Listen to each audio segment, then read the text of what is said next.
Hi, my name is Seth Curlin.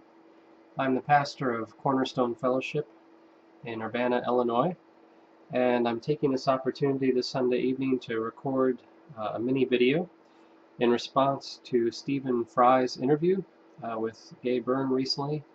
It was posted on a number of sites and received a whole heck of a lot of hits, more than 1 million now, I'm sure, on YouTube and Facebook and all the usual suspects. And in this interview, Stephen Fry is asked by the interviewer what he would do if there turned out that there was a God, and after he died, if he met this God. And I found his answer to be, to be honest, to be compelling. It was from the heart, and it was seemed to be a genuine outpouring of his emotion, and I felt like it deserved a fair response by someone who considers themselves to be a disciple of Christ, a follower of Jesus, which I am. So one of the first thing that Stephen Fry mentions in this interview is basically the problem of evil. In fact, he even names it as such in the interview. He calls it theodicy, which is the fancy term that we give to the problem of evil. And just very briefly constructed, from an intellectual standpoint, the problem of evil is basically how can a God who is all-powerful, and a God who is all-knowing, and a God who is perfectly good, perfectly holy, perfectly good, perfectly loving, if this God has all these traits, then how can he create a world that is so clearly broken, messed up, full of pain, of hurt, of what we would call evil? How is that logically possible? That's the intellectual aspect. The emotional aspect is simply the emotive flip side of the intellectual aspect, which doesn't go necessarily through the A plus B equals C process in your mind, but it's when we look at the world and we see something horrible. I think Stephen Fry, I believe, mentioned children with cancer, the things that really strike deep in our hearts as the most painful, the most unjust, uh, the most hurting things that we see in this earth, and we say there can't be a God. There can be no God. How could God let this happen? That's often the phrase you hear. How can God let this happen? How could this happen? How could God let this happen? And again, you may not work through all the intellectual aspects of that argument, but on some intuitive level, you question God's existence because of the pain and the unjust experience that you're seeing or experiencing yourself. So that's what Stephen Fry expounded upon, elaborated upon when asked what he would say if he were to meet this God that he doesn't believe exists. There were a few things that I would say to Stephen Fry if I had the opportunity, and I would love the opportunity. And Stephen, if you're listening, please give me a call or email me at sethcurlin@gmail.com. I doubt you'll ever see this video, but it'd be a conversation I'd be most fascinated to have.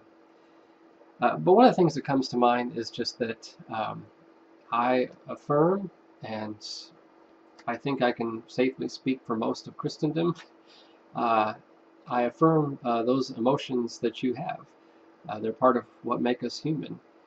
There's nobody on this earth, atheist, Christian, Muslim, Hindu, what have you, who has walked on this earth for any length of time and hasn't experienced that sense of bitterness, of disappointment, of anger or loss when you look at the unjustness of the world and the evil that can be wreaked upon our fellow human beings and indeed upon creation itself. That is definitely a real experience. And what fascinates me the most about it is that for you, Stephen, that was a driving wedge between you and a relationship with God, or if you will, belief in God, which in essence amounts to the same thing. That would not allow you to approach God in any real sense, because you couldn't believe that a perfectly good and perfectly loving God would allow this to happen. And as I said, I understand that, and indeed I have compassion and intellectual respect for that point of view. So I'm not demeaning it. But for me, when I was a young man, some years ago, um, it was the exact same things that brought me to God. Looking at the pain and the evil of this world, and having just the inverse reaction. It's fascinating to me what we as humans, how the filters we put things through and how we experience things, and then how we respond to them intellectually and emotionally. Emotionally, I would say I had a very similar reaction to you, Stephen. I was horrified. Um, how could God let this happen? How could the universe let this happen? Um, but then something occurred to me, or maybe that's even putting it too intentionally. I don't know that it occurred to me, or if I was even thinking about it very logically, but it was more like an epiphany that I had. I would say now that it was the Holy Spirit that revealed this to me, but let's stay away from that kind of language for now because it can be inherently alienating. Um, but whatever it was, I had this epiphany that when I looked at the world and I felt within me this deep grieving, and it's interesting to me in the interview how passionate you get on this anger you have against God is so clearly reflected in your body language and in indeed the language you're using. I think you used words like capricious and evil and these things you're saying about God. Um, but when I reflected on it, I thought there's something in me that says what is happening out here in the world and to me, and what is happening within me is not natural. And I want to stay on that word for a minute here, that it's not natural. But according to my philosophy, and I wasn't back then, I wasn't raised a Christian. I was raised atheist, if you will. I was basically raised nothing, and a default atheist. But I knew that there was something weird about that because, by my belief systems at the time, there couldn't possibly be something unnatural. I mean, if you think about it, that's a profound philosophical statement to say that something is unnatural, because according to the secular humanist atheistic point of view, everything is natural. Everything has to be natural. That's all there is nature, and all nature is comprised of raw forces of physics. And in essence, on a purely atheistic view of the universe, everything just gets boiled down to movement and non-movement. Really, movement of particles, of subatomic particles, and non-movement. That's the essence of everything. Everything is natural. And there really is, or cannot be, on a strictly materialistic atheistic view of the universe, there just cannot be anything, a divergence between natural and unnatural. It simply, I hope you're following this train of thought, it simply cannot be. Everything is natural. Even if we are to press the big button tomorrow and every nation on the earth is to launch its full complement of nuclear weapons and destroy 99% of life on the face of this earth, that would be natural. It's just mathematical forces. In a way, it's fate, although that implies something that isn't actually there, which just say implies a plan. There was no plan. It was just a mathematical certainty that as these things added up, that would happen, that the world would be destroyed in nuclear holocaust. And that's sort of a depressing, a fatalistic view. And of course, on this view as well, you have the almost certainty that not only is all of humanity, but indeed life as we know it, is permanently doomed. As the universe continues to expand and our sun explodes, etc., unless there's some information out there that we actually no, that wouldn't even work because that gets into God and some spiritual thing. Essentially, we're all doomed. We're all headed to lifelessness, and that there's no real point to anything. And I had sort of accepted this as a young man and made that my belief system because it seemed to me the rational scientific point of view. But what pulled me back from fully embracing that quote-unquote rational scientific point of view was in fact my emotional and dare I say it spiritual response to the evil and the unjustness I saw in the world. Because to me that was a big hint. And C.S. Lewis talks about this some in his book Mere Christianity, but I had the experience before I read the book. You could say the experience led me to the book. But it called out of me this self-questioning sense of if there is something in the universe that calls out to me and says, this is unnatural, this is actually evil, a word that perhaps I should reconsider. I threw it away as an atheist, but perhaps that is a word I should reclaim. And interesting enough, Stephen, I think that's a word, evil, that you used in your interview. That is a theological word. To turn around to God and throw and cast the word evil at his feet as an attack on his character is a tremendously ironic thing to do for us as humans. For how would we know what evil even was or is unless there was something good? And you can follow this train of thought pretty easily, that words like good and evil or natural and unnatural, even though natural and unnatural sound secular and humanistic, in point of fact, they're theological because they imply something that should not be. And that word should is theological. And so I started exploring my heart, looking at the horrors of the world and my internal reaction to it. I started to explore that maybe, in point of fact, there was a battle going on this earth. Not a battle of capitalism versus communism, or a battle versus who owns what land, or even different forms of government, but a battle for the hearts of people, good and evil. And that was a thought that changed. I didn't become a Christian at that point. It didn't, nothing overtly changed in my life. But even considering that possibility started to make more sense of what was going on with me internally and what was going on out there in the world externally. So I just would encourage you to think about that a little bit. When you get so angry with God, as you did in that interview, and that you would call God evil and capricious, and that anger that it stirs up within you, that hurt. I mean, it looks like hurt, I have to tell you. And indeed, it doesn't surprise me that it looks like hurt. It is hurt.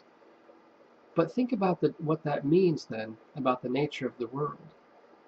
And the only way, to me, that this can be, what's the word I'm looking for? This can be justified, that this can be, that we can look God in the face without looking like a hurting child, or I should say like an angry child, spitting back in God's face, is if God enters into this pain with us and somehow redeems us through that. And that is the beauty of Christ. That is the beauty of Jesus, that God enters into our world and into our pain and experiences it with us. And I don't just mean the cross or Jesus' life on this earth, but rather that is symbolic, or it's a signpost, if you will, for Christ in all of our pain, present in all the suffering of humanity. And that just changed the world for me. That changed everything. And it made me willing to embrace suffering as a path to wisdom and a path to joy, even, somewhat paradoxically, I'll grant you. And I no longer I'm not angry with God. I trust that He will work this all out. And until such a time as He does, I am His willing servant. And I will push back against unjustness and evil, even as I believe God does. Now, that doesn't answer the question as to why, which is a longer, I don't have the time for that. I can gesture at certain books, like John Stackhouse Jr.'s book, Can God Be Trusted? Talks quite a bit about the why. Alvin Plantinga's work. I'm sure that with a little help from Google, you'll be able to find many Christian theologians who have talked about why, and I could talk about it too, but as I said, time constraints. But never mind the why for the moment, but just think about that hint within you, and your pain and your hurt and your anger, about what that says about the nature of reality and the nature of goodness and the nature of evil. And what then shall we do if these things are true? The last thought I want to leave you with is that it's, and this is not actually not something you stated in your interview, but something that's sometimes implied in the New Atheist movement in particular, not to paint you with that brush necessarily. I'm not sure if you self-identify with that movement, but it's kind of construed, or in the popular mindset, that these questions of like, why would God let this happen, or how could a good and loving God let this kind of pain and suffering exist on the earth? It's often thought that that is sort of a new thought, and it's not, of course. It's ancient as the Bible. You've probably heard of the book of Job, or the book of Ecclesiastes, and other passages I could mention, but um, the Bible does not let God off the hook like that, if you will. God's word does not let God off the hook from suffering. Let me quote you this passage from Job. This is from Job chapter 14, starting in verse 18. And this is Job talking to his friends and to God.